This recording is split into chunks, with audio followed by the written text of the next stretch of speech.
Basically, the RFID bill, what it does is it prohibits these microchip technologies to be implanted on your driver's license. Now, I don't know about you, but as a man, I don't think there's anything more important or personal than my billfold. And I don't think the government or any commercial enterprise has any business knowing or tracking me in my billfold. The next bill I want to discuss is House Bill 1557. That's the geolocation bill.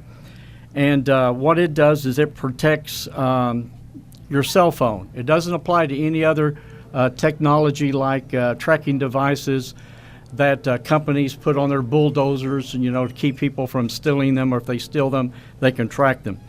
The things that are unlawful here is for law enforcement or any other entity, private entity that has the technology to intentionally intercept your signal from your cell phone and utilize that information. The last bill is the drone legislation. We are not anti-technology. We are not anti-drones, okay?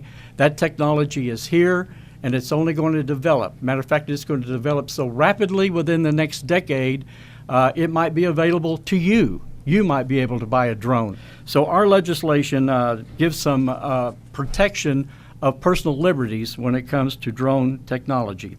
Again, if you're looking for someone that's missing, our legislation addresses that.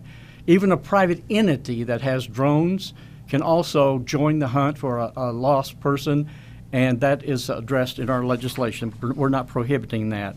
We're looking at the very fact that privacy is not a partisan issue. Privacy is an issue that is fundamental to the values of our American constitutional system of government. And when we're talking about preserving those values, it's radically important that we begin to think about how those values match up to the emerging technologies that we're seeing in our state.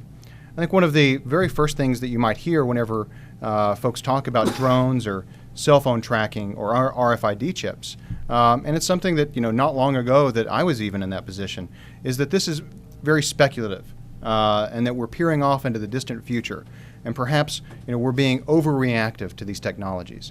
But I can assure you that the technologies that we're addressing today, and the technologies that touch on the privacy issues that I believe are values that most Oklahomans share, regardless of their partisan affiliation or their ideological background, that these technologies exist today or are on the very near horizon.